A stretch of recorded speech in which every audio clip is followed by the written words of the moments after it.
Bom, gente, como eu tinha dito no vídeo anterior, né, antes de tudo, olá, né, é, o próximo assunto, o assunto, portanto, desta videoaula será a expansão marítima, tá bom? É, então, gente, antes da gente começar a falar do assunto propriamente dito, só uma explicação, eu vou tentar fazer vídeos mais curtos, entendeu? Se eu perceber que esse vídeo vai ficar longo demais, de repente eu vou repartir, tá? O assunto de expansão marítima, porque ele é bastante extenso, né? Mas eu vou tentar fazer da forma mais curta possível, sem aprontar correria também, para não atrapalhar vocês, né? Na compreensão aí dos fatos que estão sendo narrados. Né? É, então, gente, é o seguinte. Agora, já falando especificamente da expansão marítima, perdão, desculpa, né? É só para poder justificar. Por que eu vou fazer vídeo? Eu tenho percebido que os vídeos de algumas aulas anteriores têm ficado bastante extensos, com mais de 50 minutos, entendeu? Alguns vídeos ultrapassaram até 1 hora. Né? Então, para que isso não aconteça, né, eu vou procurar fazer um vídeo mais enxuto, tá bom? Não aprofundando tanto assim nos temas que a gente for abordando durante o assunto expansão marítima, né? Mas procurando dar uma visão geral para vocês, para que com as informações do vídeo vocês possam proceder à leitura, o estudo, né, na apostila de vocês sem grandes dificuldades, né? Na realidade, gente, o assunto expansão marítima ele é um assunto fácil de entender. Realmente, se eu quiser explicar ele bem depressa para vocês entenderem quase tudo, é fácil. Tá? A gente só comenta uma coisa ou outra porque vai dando um colorido assim no conhecimento de vocês. Mas assim, é um assunto muito importante. Bom, então, já que a gente está falando de importância, vamos começar a falar da matéria propriamente dita. Né?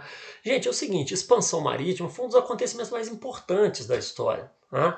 E quando a gente quer conhecer, saber da importância de um determinado fato histórico, a primeira coisa que a gente faz é investigar as consequências, ou seja, as repercussões, aquilo que aquele fato histórico mudou na história. Né? Então, quando a gente estudo, eu quero saber a importância da expansão marítima. Ok, tá, o que ela mudou na história? Aí quando você começa a perceber que as mudanças foram profundas, ou se foram muitas mudanças, você fala, pô, então foi bastante importante. É o caso da expansão marítima. Mudou muita coisa. Tá?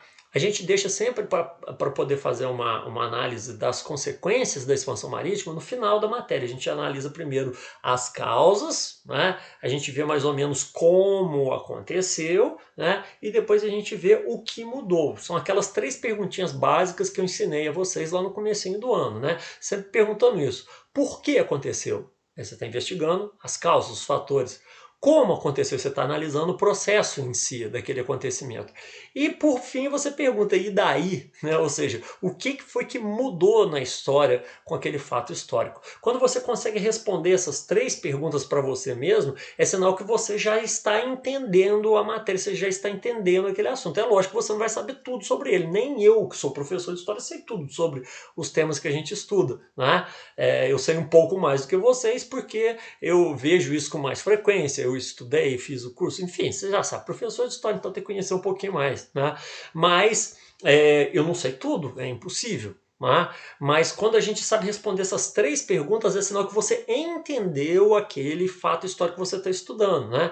E aí você vai completando esse conhecimento com informações diversas aí que vão te dando vamos dizer assim, um saber cada vez maior sobre aquele tema, sobre aquele assunto. Né? Então, só para efeito de embasar, dar base a isso que eu acabei de falar para vocês, ou seja, que a expansão marítima ela foi muito importante, não é? Só para vocês terem uma ideia, gente, não se conhecia lá na Europa, claro, né, os europeus não sabiam que existia o continente americano. E claro, quando eles chegaram até aqui, né, no caso Cristóvão Colombo foi o primeiro a chegar, ele nem sabia que isso aqui era um continente, ele achou que tinha chegado lá nas Índias. Né? Então, só para vocês terem uma ideia. Né? E depois de muito tempo, por causa de um cara chamado Américo Vespucci, que esse continente veio a se chamar América. Né? Então, nem tinha o nome, chamava isso aqui de terra incógnita, terra desconhecida, né? Ou de novo mundo. Né?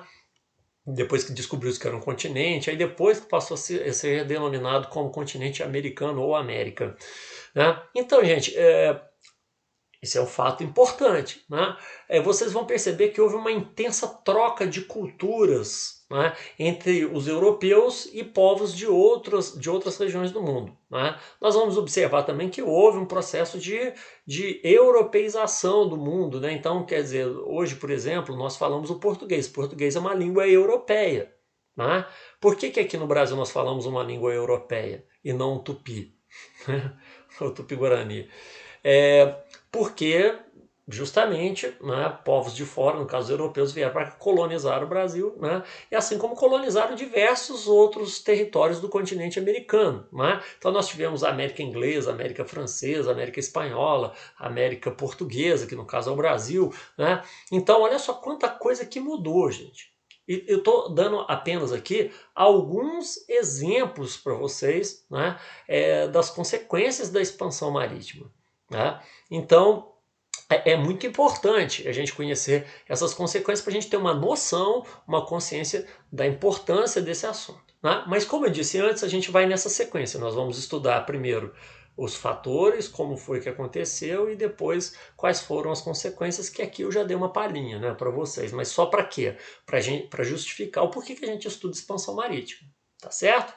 Então vamos lá, nós vamos recorrer a um conjunto de slides que eu mesmo fiz já há algum tempo, né? Mas eu preciso dar uma melhorada neles porque não tem nada de imagem. Por isso que eu vou usar um outro conjunto de slides para poder mostrar algumas imagens que não tem no meu, mas para poder ilustrar algumas coisas que eu vou falando para vocês aí, tá? É muito provável que eu use esses slides até para efeito de fazer uma revisão no final dessa aula, tá? Mas vamos lá, vamos acompanhando o fluxo aí, tá? Então, gente, vamos ver aqui, tá? Assunto: expansão marítima, tá joia? Aqui vocês têm mercantilismo, não tem necessidade da gente ver isso aqui agora, por quê? Porque foi assunto da nossa última aula, né? Que nós estudamos absolutismo e mercantilismo, então não existe a necessidade da gente voltar a esse assunto. Mas o professor, isso é importante para eu aprender o assunto, expansão marítima? Sim, é importante, por quê? Porque quando aconteceu a expansão marítima, o regime político que prevalecia na Europa, inclusive em Portugal, era o regime absolutista. Né? E esses regimes absolutistas europeus, eles tinham como política econômica, como prática econômica, o mercantilismo, que acabou definindo o tipo de relação econômica que aconteceu entre os colonizadores e os colonizados. Entendeu? Então, para você entender essa relação entre metrópole e colônia, como é que funcionou esse negócio da conquista do território, da exploração do território, que foram sendo descobertos aí pelos europeus, né, descobertos entre aspas, tá? É importante que você conheça quais eram os princípios, quais eram as práticas mercantilistas da época. Mas como a gente já estudou isso, não tem necessidade da gente voltar a esse assunto, tá bom? Então vamos lá. Agora sim, expansão marítima. Nós temos aí, né, alguns tópicos expressando quais foram os fatores que teriam mais contribuído, né, para a expansão marítima. Então, o primeiro deles, a formação dos estados modernos. Bom, então vamos explicar isso aqui bem rapidamente. Tá? O que a formação dos estados nacionais modernos tem a ver com a expansão marítima? Gente, é simples de entender. Tá? Então guardem bem essa informação que eu vou passar para você, porque ela é bastante simples, porque você guardando, na hora que você estiver estudando, lendo um monte de coisa, você vai ligando a essa informação que eu estou dando para vocês aqui agora. Tá? Então é o seguinte, os estados nacionais, quando eles se formaram de uma maneira, como a gente já estudou também, centralizada, né? Numa estrutura de poder centralizada. Tá bom. Gente, é o seguinte, para você realizar uma expansão marítima, né, era de importância fundamental que você tivesse um poder político, uma administração centralizada, senão você não conseguia. Por quê? Porque custava muito caro, você tinha fortes oposições a essa aventura de procurar novas terras, entendeu? Principalmente vindas da igreja, tá legal?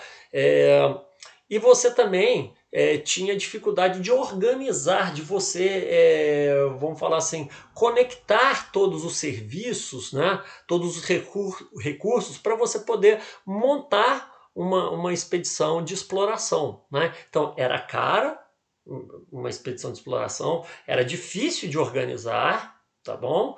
E também você tinha que enfrentar fortes oposições. Então você tinha três grandes barreiras. Deixa eu mudar os dedos aqui. Três grandes barreiras para você fazer isso. Dentro de uma realidade feudal, onde o poder estava descentralizado, né, você não ia encontrar uma instituição que tivesse a capacidade de vencer essas três barreiras. Né? Daí a necessidade de um Estado centralizado. Né? Para quê? Para vencer as oposições, ou seja, que um rei tivesse poder suficiente para poder dobrar a Igreja Católica para que ela aceitasse essa aventura de expansão marítima. Esse era um dos fatores que fazia com que você ter um Estado centralizado fosse importante. Né? Então, quando acontece o processo de formação dos Estados nacionais modernos, você vai assistir uma mudança de posição. Antes, lá na Idade Média, no feudalismo, a igreja estava por cima, né? O clero estava por cima da nobreza. Mas quando o rei começa a concentrar poderes, aí a posição se inverte. Aí o rei, que é um membro da nobreza, passa a estar acima da igreja e passa a subordinar a igreja ao poder do rei. Né? Há uma associação entre eles, é claro. Vocês devem ter percebido isso. Né? Mas o rei passa a estar por cima. E quando o rei está por cima, o que ele vai dizer para a igreja? Falar, olha, vocês vão ter que aceitar. Tá legal? Então, esse é um dos um dos sentidos aí, né, em que era fundamental, era primordial que você tivesse um Estado centralizado. Sem esse Estado centralizado, você simplesmente não conseguia organizar uma expedição marítima. Tá? As dificuldades de organização e de custeio de uma expedição marítima, a mesma coisa, gente. Se o poder estivesse descentralizado, ninguém ia ter recursos suficientes para poder organizar uma expedição marítima. Né? Até porque, além de ser caro, você não sabia se aquilo ia dar resultado. Muitos navios foram e não voltaram nessa época. Né? Nós vamos comentar daqui a pouco que naquela época o conhecimento sobre navegação, sobre cartografia, ou seja, né, a geografia do mundo, era extremamente limitados. Né? Então, sendo limitados, eles não tinham certeza nenhuma de que a expedição... Por exemplo, vamos pegar a de Cristóvão Colombo como exemplo. Né? Eles não sabiam se aquilo ia dar certo. O próprio Cristóvão Colombo não tinha certeza, né, se a viagem dele iria dar certo ou não. Então imagina você gastar, vamos pensar hoje aí na casa dos milhões de reais, num negócio que você não tem a menor certeza se aquilo vai te dar algum retorno ou não. Tá? Então era muito difícil. Já com o Estado centralizado, o que acontecia? Se uma expedição dessas desse errado, né, o dinheiro dos impostos continuaria fluindo para a caixa do Estado, do governo. Né? Então ele não iria à falência. Ao passo que um particular, uma empresa privada, né, arriscasse uma boa parte do seu patrimônio, esse cara podia vir à falência. Tá? Então, por esses motivos, era extremamente importante que você tivesse o quê? Que você tivesse um Estado, um governo centralizado. Então, a formação dos Estados nacionais modernos vai ser de suma importância para a gente entender, né, por que a expansão marítima aconteceu. Aqui nós temos um outro fator, a crise do século XIV. Bom, vamos lá. Gente, a crise do século XIV, como nós sabemos, foram três fatores. A peste negra, a Guerra dos 100 Anos e a fome, que matou muita gente na Europa. Né? Então, no decorrer do século XIV, né, o modo de produção feudal foi entrando em crise, ele já não conseguia abastecer mais a sociedade daquela época. Né? As pessoas estavam passando fome, a economia de uma forma geral e o comércio também estavam decadentes por causa daquela situação toda. Então era primordial, era essencial, né, que se encontrasse uma saída para essa crise. Né? Então a crise do século XIV vai criar uma situação na qual você precisava de arrumar mercadorias, porque ali dentro a produção tinha caído bastante. né? A condição de compra, de venda das pessoas na Europa também tinha caído bastante, então era necessário buscar esse comércio fora do continente europeu, né? Então a crise do século XIV, quando ela prejudica, quando ela faz o sistema feudal de produção entrar em decadência, isso vai meio que empurrar os europeus a buscar uma saída, e essa saída parecia estar no mar, porque você poderia encontrar riquezas fora do continente europeu que você poderia trazer para o continente europeu e dessa forma fazer voltar a circular as riquezas, as mercadorias e o próprio comércio, tá? Então é nesse sentido que a gente diz que a crise do século XIV acabou contribuindo, empurrando a Europa para essa expansão marítima, correto? Deu para entender isso aí? Vamos lá, rapidinho. Tá? Nós temos aqui a tomada de Constantinopla pelos turcos no ano de 1453. Tá? Gente, lembrando que esse fato histórico aí, a tomada de Constantinopla, é o fato que marca a passagem da Idade Média para a Idade Moderna. Não é? Então a Idade Média ela vai de 476, queda do Império Romano do Ocidente, até 1453, queda de Constantinopla, que era a capital do Império Bizantino ou Império Romano do Oriente, tá bom? Então, né, entre essas duas datas, esses dois fatos históricos aí, é o período que nós chamamos de Idade Média. Né? Então, quando acontece a tomada de Constantinopla pelos turco-otomanos, né, os turcos, como eram muçulmanos, eles cortaram o contato comercial com o mercado europeu, certo? E isso de imediato já provocou uma decadência comercial na Europa. Porém, quase que imediatamente a isso, os italianos conseguiram fechar um acordo com os turcos. Né? Eles foram lá correndo e falaram, pô, cara, que isso, você vai perder a chance de ganhar dinheiro, vamos fazer um acordo entre a gente aqui pra gente ganhar uma grana. Né? E os turcos toparam, falaram, opa, ganhar dinheiro, né? Então, como que vai ser isso? Então, os italianos combinaram com os turcos de fechar o monopólio ali no mar Mediterrâneo. Tá? Daqui a pouco a gente vai dar uma olhadinha no mapa ali para vocês conseguirem se localizar. Né? Mas o mar Mediterrâneo, como eu espero que vocês conheçam, né? É aquele mar que fica entre a Europa e a África. Né? Então, ou seja, o Oriente. Né? Então, os italianos, né, que desde muito tempo tinham um contato muito próximo com o Oriente, um contato comercial muito próximo com o Oriente, na hora que eles perceberam que os turcos iam cortar esse contato comercial, eles entraram em desespero e foram lá atrás dos turcos, né, como eu acabei de narrar. E aí, então, eles conseguiram fechar um acordo. Falaram, ó, nós vamos estabelecer aqui no Mar Mediterrâneo um monopólio comercial no qual somente nós italianos e vocês turcos poderão fazer comércio, navegar. E aí eles não deixavam mais nenhum outro navio comercial navegar por ali. Eles atacavam mesmo, entendeu? Faziam guerra contra outros navios. E como os italianos tinham uma frota muito grande, já experiente na travessia do Mar Mediterrâneo, e os turcos também, porque os muçulmanos eram excelentes navegadores naquela época, né? Então eles conseguiram controlar essa rota comercial, não permitindo com que mais ninguém da Europa pudesse participar. Né? Então esse monopólio ele foi extremamente vantajoso para os italianos e para os turcos, claro. Porque quem quisesse comprar as chamadas especiarias, que eram os produtos que vinham lá do Oriente, que eram produtos exóticos, difíceis de serem encontrados no continente europeu, né, e por isso eram caros, eram muito procurados, né? Por exemplo, noz moscada, açúcar, né? Pimenta do reino, tecidos de uma forma geral. Né? Então existia uma série de produtos que eram chamados de especiarias. Então essas especiarias elas começaram a ficar ainda mais caras, ou seja, ainda mais valorizadas do que elas eram por causa do monopólio, porque só podiam comprar esses produtos dos italianos ali na Europa. Né? E os italianos compravam diretamente dos turcos e repassavam, né, a parte do lucro deles nesse comércio. Então, esse comércio era extremamente vantajoso para os turcos e para os italianos, mas para os outros europeus não era. Tá? E aí o que esses europeus começaram a pensar? Falou, pô, cara, tá caro demais para comprar na mão dos italianos. Só tem essa rota que a gente conhece. Pô, como é que a gente sai dessa? Será que não tem jeito da gente contornar essa rota comercial e achar um outro caminho? né?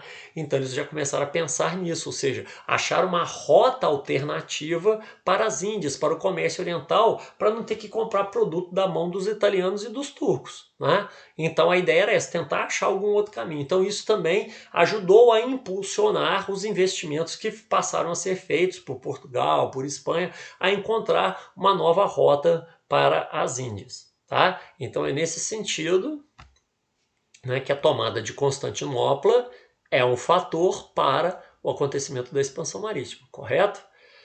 Agora nós vamos falar da escassez de metais preciosos. Vamos lá, tá? Gente, na Europa, durante muito tempo, ou seja, desde o século XII, século XI, século XII aproximadamente, né, o que começou a acontecer?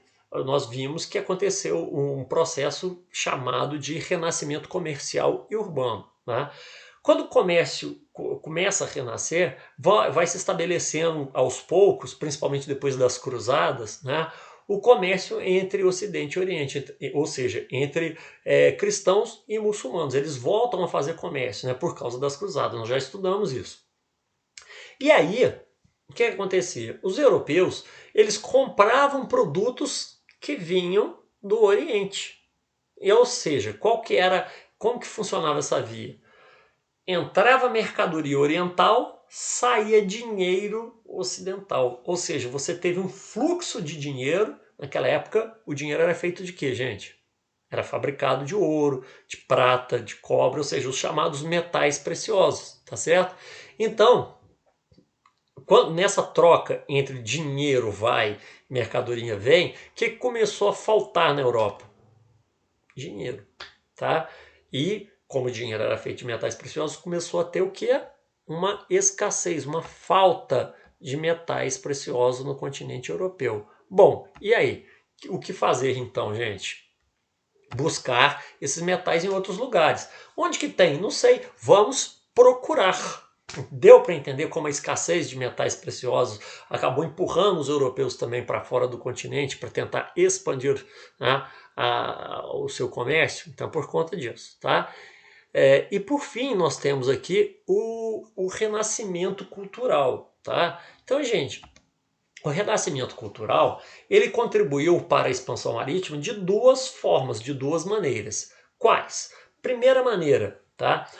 O conhecimento acumulado por gregos, por romanos, né, em séculos de navegação, né, em séculos de filosofia, de estudos matemáticos, geográficos inclusive, né? Lembra que em algum momento eu já devo ter comentado com vocês que Aristóteles, lá na Grécia Antiga, conseguiu medir a circunferência da Terra, né? Então já existiam gregos naquela época que sabiam que a Terra era redonda e já tinham calculado inclusive a circunferência da Terra, né? E com um erro, digamos assim, considerando os recursos da época, mínimo, né, em relação ao que a gente sabe hoje sobre a circunferência da Terra, tá bom? Fiz qual que é a circunferência da Terra, cara de cabeça, não sei. Depois a gente pode até ver isso aí na aula presencial, tá? E é fácil também de achar no Google aí, então é só a gente procurar. Eu só não vou fazer isso agora, porque senão vai estender demais o vídeo, tá? Mas vamos lá. O fato é que esse conhecimento todo acumulado por gregos e romanos antigos, né, fez com que, através do renascimento dessa cultura, né, do movimento do renascimento cultural, que é o renascimento da cultura clássica, ou seja, greco-romano, esses conhecimentos fossem revisitados pelos europeus. Então, os conhecimentos acerca de cálculos geográficos, de mapas, de métodos, técnicas de navegação foram, digamos assim, recuperados pelos europeus. E principalmente também porque mais ou menos nessa época, ou seja, na chamada Baixa Idade Média, na transição do feudalismo para o capitalismo, por conta das cruzadas, o contato cultural entre europeus e muçulmanos, né, orientais, portanto, passou a ser muito maior. E como a gente sabe, os muçulmanos foram grandes guardiães, né, do conhecimento greco-romano, né? E eles mesmos desenvolveram, inclusive, outros conhecimentos em cima daquilo que eles tinham aprendido com os gregos e com os romanos antigos, né? Então, esse renascimento cultural, o contato com os muçulmanos, né, que eram guardiões aí do conhecimento greco-romano também, foi fazendo com que os europeus fossem conhecendo cada vez mais como se medir distâncias, como navegar em alto mar sem ter terra à vista, né? Foram adquirindo uma série de conhecimentos que foram utilizados nessas expedições marítimas aí para poder explorar novos territórios, ok? Então tá bom. Eu falei que foi duas as maneiras com as quais o renascimento cultural contribuiu para a expansão marítima. Então, uma com conhecimento e a outra com o quê, gente? Com a mudança de visão de mundo, tá? Se o homem europeu não tivesse tido contato com as ideias da Grécia Antiga, desse renascimento dessas ideias, ele dificilmente ia ter coragem e vontade, principalmente, de explorar o desconhecido. Por quê? Porque a mentalidade feudal medieval era uma mentalidade muito fechada, muito voltada para uma sociedade coletivista, estática. As coisas não mudavam, você não podia sair do feudo, você só conhecia aquele feudo ali, né? Os servos mal saíam daquele lugar. Então o homem feudal era um homem extremamente supersticioso, que ele acreditava em forças sobrenaturais, né? Ele achava que tudo que acontecia na vida dos homens se dava por vontade de Deus, ou pela ação dos maus espíritos, ou pelo demônio, enfim. Né? O renascimento cultural trouxe uma visão mais racional, mais racionalista do mundo. E trouxe também um espírito de quê? Lembra dos gregos antigos? Eles queriam saber o porquê de tudo. Né? A gente está estudando isso aí em filosofia. Né? Então eles queriam saber o que é a beleza, por que o homem admira a beleza, qual a diferença entre o homem e os outros seres, de onde o homem vem, para onde o homem vai, como o homem é feliz. Tal. Então a curiosidade, né? A preocupação em conhecer, aprender, experimentar coisas novas, buscar coisas novas, é um espírito que só passou a existir na Europa ali no início da Idade Moderna, no final da Idade Média, por conta do Renascimento Cultural. Porque se não tivesse ocorrido o Renascimento Cultural, vamos pensar assim, esse homem não ia ter nem coragem e muito menos vontade de explorar o novo. Então, esse espírito de aventura, de querer descobrir as coisas, é algo que vem do renascimento cultural. Então, foi dessa maneira que o renascimento cultural pode ser citado perfeitamente como o quê? Como um fator da expansão marítima, tá? Então, de uma forma geral, nós podemos considerar que esses fatores que eu elenquei aqui para vocês são os principais, mas vejam bem, não os únicos, tá bom? Mas sim os principais. Vamos aqui então os fatores do pioneirismo português, tá bom, gente? Como vocês já devem ter aprendido, vocês já devem saber, Portugal foi o país que saiu na frente de todos os outros países da Europa nesse negócio de explorar territórios, né? de explorar novas rotas marítimas, enfim, ir para o desconhecido para tentar conhecer algo novo. Né? Então os portugueses foram pioneiros nisso aí. Então você precisa saber explicar por que eles foram os pioneiros, tá bom? Então vamos dar uma olhadinha aqui rapidinho, tá certo? Então vamos lá. Centralização política precoce. Então olha só, gente. Lembra que eu falei para vocês lá, quando a gente estava analisando os fatores gerais da expansão marítima? O primeiro que eu coloquei para vocês foi o quê? A formação dos Estados Nacionais. Cara, sem um Estado Nacional centralizado, esquece, você não conseguia organizar uma expedição marítima, você não conseguia dobrar a igreja, que isso era necessário, que era importante, você não conseguiria reunir capitais suficientes para poder fazer isso, e você também não conseguiria organizar, juntar todas as forças necessárias para poder realizar esse empreendimento, né? Essa aventura aí da expansão marítima. E eu chamo de aventura, gente, por quê? Porque as embarcações eram muito precárias, o conhecimento acerca da geografia do mundo, das técnicas de navegação também eram muito precários. Então, quer dizer, muito difícil mesmo, né, de você conseguir organizar se você não tivesse um poder político, uma administração centralizada. E, como a gente está vendo aqui, Portugal foi o país que fez isso primeiro. Né? Lembra quando a gente estava estudando a formação dos Estados Nacionais? Nós vimos que Portugal foi o primeiro país a se formar de maneira centralizada. Né? Em 1385, ou seja, em pleno século XIV, Portugal já era uma nação centralizada, já era um Estado nacional centralizado, ou seja, muito antes dos outros países. Se a gente for pensar, por exemplo, no caso da Espanha, ela só conseguiu concluir o seu processo de unificação em 1492. né? Se a gente for pensar na Inglaterra, a gente vai dizer que na Inglaterra, só depois de 1550, mais ou menos, é que eles conseguiram, então, centralizar o seu Estado. Né? Na França, a mesma coisa, somente no século XVI. Então, quer dizer, as outras grandes nações da Europa só conseguiram formar um governo centralizado, né, de maneira totalmente centralizada, muito tempo depois, mais de um século depois de Portugal. Então, Portugal saiu muito na frente desses países. Então, foi o país que, primeiramente, reuniu condições fundamentais para realizar essa expansão marítima. Tinha uma posição geográfica privilegiada, então nesse sentido, gente, vamos ver se a gente consegue olhar aqui, olha, tá vendo? Vocês estão vendo, tá, se estiver enquadrado certinho, Lisboa, capital de Portugal, e para cá, né, as cidades aqui da Espanha. Então, esse trechinho aqui, ó, que vai daqui até aqui mais ou menos, né, é o território português, e o resto é Espanha, tá legal? Então, olha só, Portugal estava perto do mar Mediterrâneo, estava próximo do Mar do Norte e de frente para o Oceano Atlântico, tá legal? Então, vamos voltar aqui para a imagem. Tá, eu acho que deu para ver ali, não sei se o enquadramento está perfeito, né? Mas eu acho que deu para a gente perceber aí a posição de Portugal. Então Portugal estava tipo no meio do caminho entre o Mar do Norte e o Mar Mediterrâneo e estava de frente para o Oceano Atlântico. Então isso fazia com que a facilidade de você sair de Portugal e ir para outros mares fosse maior do que em outros países, como por exemplo a Alemanha, a França, né? Então ficava mais difícil para esses outros países aí, para eles participarem da expansão marítima. Ah, professor, mas a Espanha estava ali do lado, né? Tava, mas qual foi o país que se centralizou primeiro? Portugal. Então, para você entender o pioneirismo de Portugal, você tem que sempre associar os outros fatores do pioneirismo português àquele principal, que é o fato de Portugal ter centralizado seu estado muito antes dos outros. Tá legal? Então, já deu para perceber que a posição geográfica de Portugal era bastante privilegiada. Né? Então, o que aconteceu? Eu vou ver se eu consigo voltar aqui, tá? Vamos dar uma olhadinha aqui, tá joia, gente?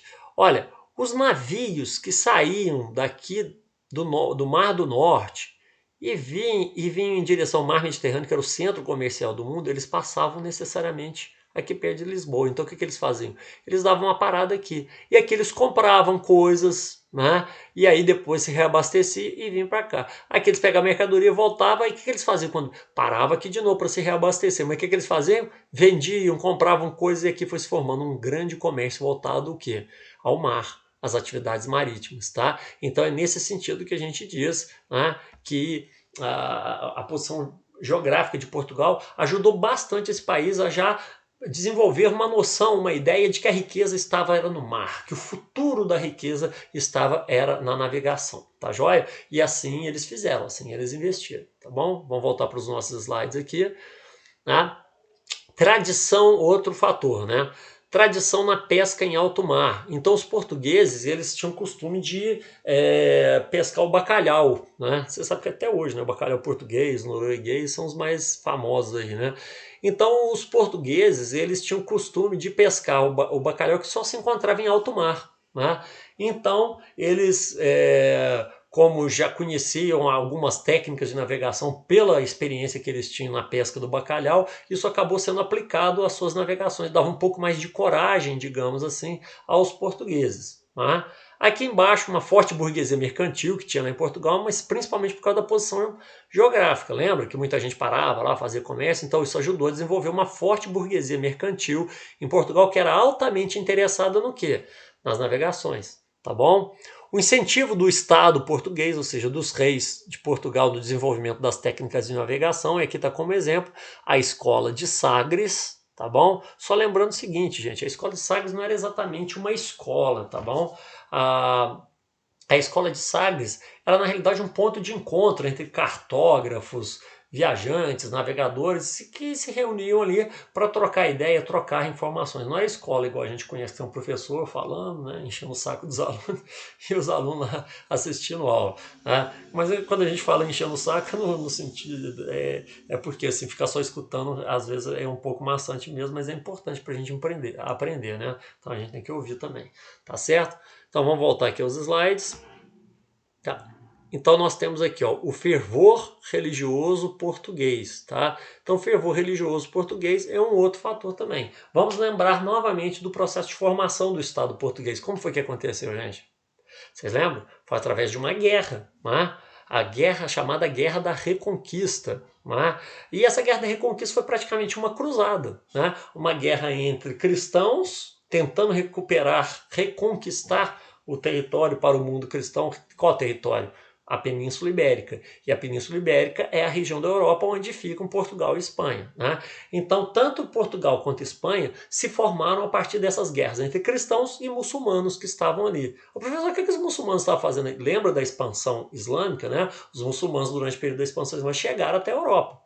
Eles só não conseguiram ir mais adiante por causa da ação lá do Carlos Martel, que através da Batalha de Poitiers conseguiu derrotar e conter o avanço islâmico ali na Europa, né? Porque senão a Europa teria sido islamizada praticamente inteira, tá? E aí os rumos da história teriam sido bem diferentes, tá?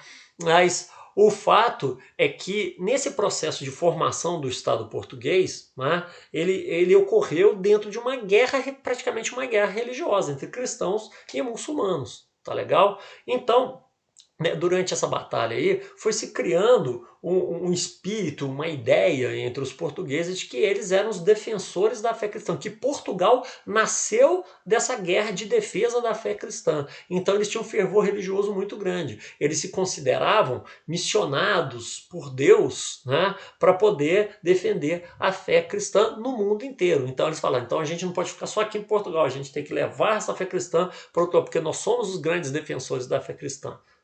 Tá.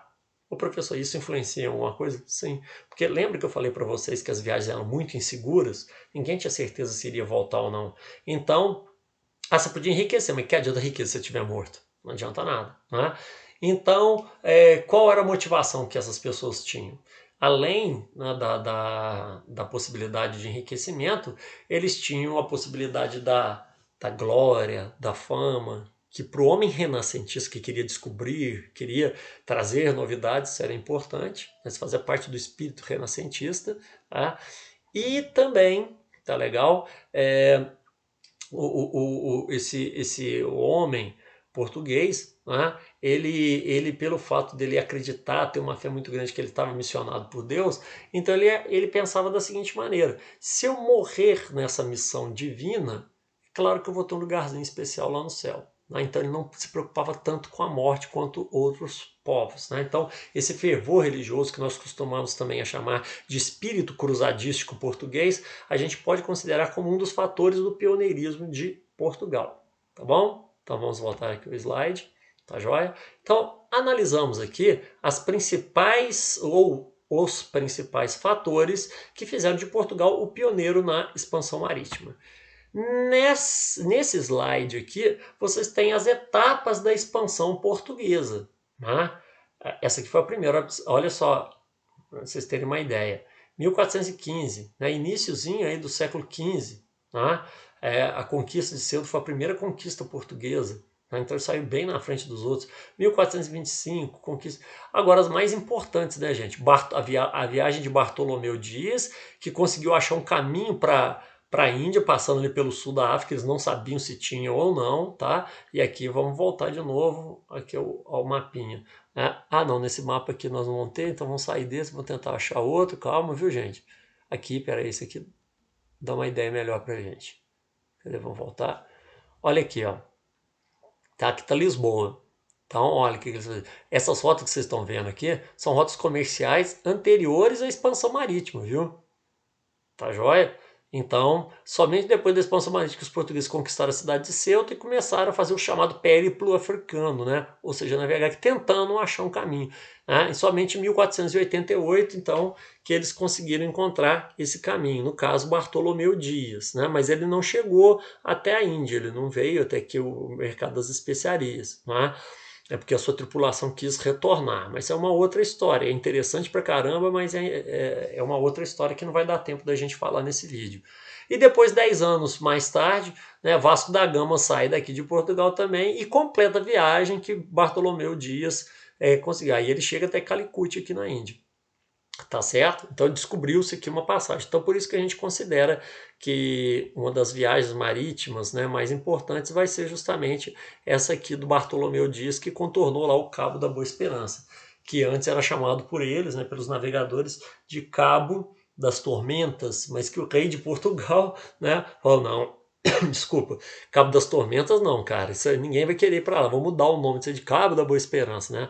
Aí, como eu falei, 10 anos depois Vasco da Gama chega até lá em Calicut, na Índia, e a viagem de 1500 que faz com que Pedro Álvares Cabral chegasse ao Brasil, tá bom? Vamos lá. E aqui então nós já vamos falar das consequências da expansão marítima, tá bom? Então nós temos aqui o genocídio de nativos, nós sabemos que muitos indígenas morreram, uma boa parte da cultura desses povos nativos do continente americano simplesmente desapareceu, né, porque o europeu ele levava consigo aquela ideia de que eles tinham que levar a palavra de Cristo, né, junto com eles acreditavam realmente nisso, né.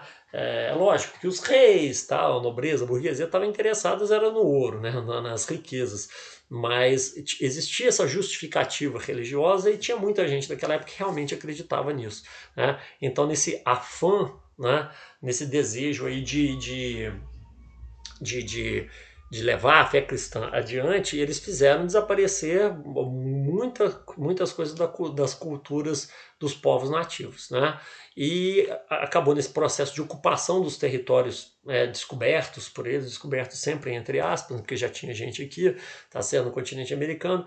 Então, nesse processo de ocupação, de exploração desses territórios, os indígenas sempre foram expulsos do seu território, ou mortos, ou escravizados, enfim, né? Isso acabou provocando uma mortandade muito grande desses povos nativos. Destruição da cultura indígena, a gente já falou, europeização do mundo americano, né? Então o que aconteceu aqui, gente? Quando os europeus chegaram aqui, eles começaram, pelo poder das armas, né, que eles tinham, impor a cultura deles, né, uma cultura capitalista, mercantilista, uma cultura cristã, né? Eles começaram a impor a cultura, o modo de viver, o jeito de pensar aos povos que eles foram colonizando, né? Então houve um processo de europeização, principalmente do continente americano, mas não foi só o continente americano, todos os outros continentes que tiveram a visita, né, e a permanência de povos europeus acabou se implantando nessas regiões uma cultura essencialmente europeia, tá bom? Vamos voltar aqui, é o caso do Brasil, por exemplo, tá? Então vamos lá. A escravização de nativos, tá joia? E deixa eu ver aqui, e aqui embaixo, gente, vocês estão vendo, ó, ressurgimento da escravidão. Tá? Por quê, gente? Na Idade Média, durante o modo de produção feudal, você tinha o quê? O trabalho servil, tá? Então, um trabalho de servidão. Quando surgiu o capitalismo, com o renascimento comercial e urbano, começa a ocorrer então a substituição do trabalho servil pelo trabalho assalariado. Né? Então, na Idade Média, no início da Idade Moderna, não existiu o que a gente chamava de escravidão, como tinha lá na Antiguidade. Porém, com a descoberta de vastos territórios no continente americano e a necessidade, a vontade de explorar esses novos territórios, né, fez com que eles europeus, tivessem a necessidade de um número muito maior de pessoas para compor a mão de obra que iria realizar a produção nessas terras coloniais. Tá? Então essa necessidade ela surgiu por conta da expansão marítima, porque se não tivesse descoberto território, não ia ter colônia. Se não tivesse colônia, não ia ter necessidade de mão de obra. Se não tivesse necessidade de mão de obra, não ia ter necessidade de escravo. Entendeu? Mas, como esses territórios foram descobertos, eram grandes, vamos pensar no continente americano, gigantesco, né? Muito maior do que a Europa. Tá? Então, se você fosse pensar nisso, como é que a gente ia botar a gente para trabalhar nesse território todo? Não ia ter como. Né? Você ia esvaziar a Europa e ainda assim não ia ter jeito. Ia ficar muito caro também pagar salário para todo mundo que se dispusesse a sair da Europa para vir para o continente americano. Lógico que essas pessoas iam querer ganhar muito mais que elas ganhavam lá. Ou seja, era inviável economicamente. Tá? Então a única saída que eles encontraram foi assim, vamos pegar um outro povo, que não sejamos nós mesmos, para colocar lá para poder trabalhar para a gente. Quem? Os africanos. Né? Então o ressurgimento da escravidão ela se deu também como um desdobramento, como uma consequência da expansão marítima e do colonialismo, que é uma consequência da expansão marítima. Certo? Então vamos lá. Aí aqui, ó, fortalecimento dos estados nacionais europeus, é óbvio, né? Eles começaram a explorar as riquezas desse continente, levar para a Europa. Lembra aquele negócio do mercantilismo que a gente viu? Da manutenção do balanço comercial favorável, do pacto colonial. Então isso enriqueceu muito esses estados, né? Que eram, digamos assim, historicamente recém-formados. Vamos lá. Enriquecimento da burguesia, então não foi só os estados nacionais que se enriqueceram, né? A burguesia europeia também ganhou muito dinheiro com isso, né? E isso provocou um forte desenvolvimento do comércio europeu, consolidando um sistema que estava nascendo naquele momento, que era então o capitalismo, tá bom? E a exploração colonial, né? Como uma consequência, um desdobramento aí da expansão marítima, né? Formação de colônias em terras recém-descobertas. E por fim, né, o deslocamento do centro econômico do Mediterrâneo para o Oceano Atlântico. Então, antes, né, vamos tentar achar um mapa aqui. Né, antes, o centro comercial do mundo era esse aqui, gente. O Mar Mediterrâneo está aqui entre a África e a Europa, né? O Mar Mediterrâneo é aqui onde aconteceu o comércio, tanto na antiguidade quanto em parte da Idade Média, no finalzinho da Idade Média, principalmente, né, início da Idade Moderna. Mas depois, quando se descobriu, né, que se podia navegar para cá, que podia vir daqui para cá, eles falaram, tem uma passagem aqui, eles não sabiam que tinha. Descobriram o continente inteirinho aqui, falou, caramba, a riqueza está onde? Está aqui? Não, a riqueza está aqui, a riqueza está aqui e não aqui.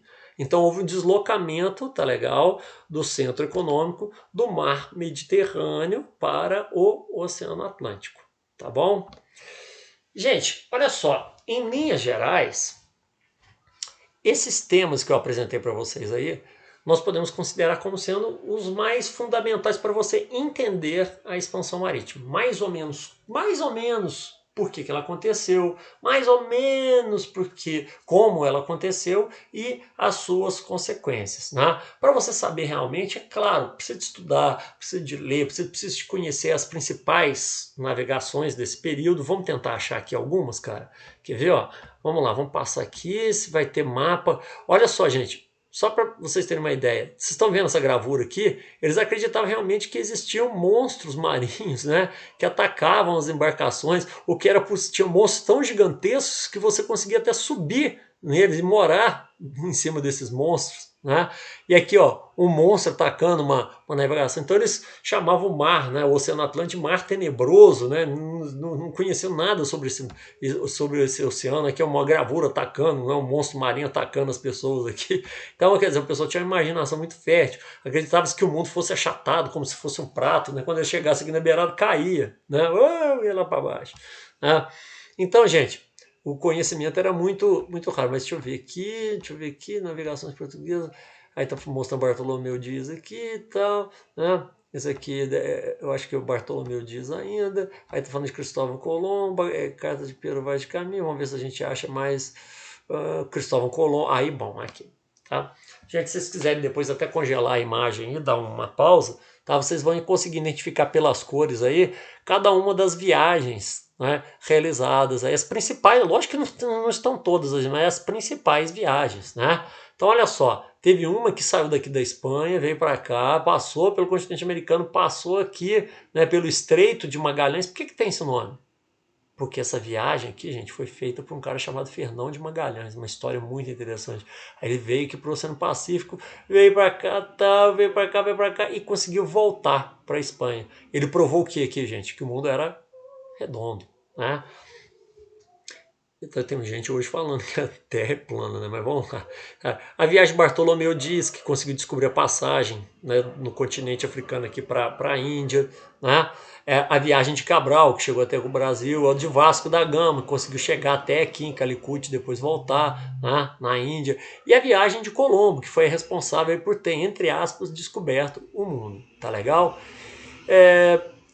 Gente, eu acho que em linhas gerais, né, essas informações são as mais importantes. Professor, é importante eu descobrir, saber sobre esses navegadores famosos aí, sobre as viagens que precisa. Inclusive, que você tem que conhecer as rotas marítimas dele, porque isso costuma a cair em prova, tá? E não é só isso não, gente. Cai muita coisa sobre expansão marítima. Então, é muito importante mesmo que vocês leiam, que vocês estudem, tá legal? E façam os exercícios que foram propostos aí para vocês, tá legal? Na descrição do post. Tá bom? Então, até a nossa próxima aula, tá? Eu acredito que a gente tenha novidades aí para a próxima semana, vocês vão ser informados, claro, tá bom? Eu acho que é só, tá? Obrigadão. Deixa eu procurar aqui onde que eu fecho isso. Cadê você? Tá aqui. Achei. Vamos lá. Falou, pessoal. Obrigado pela audiência.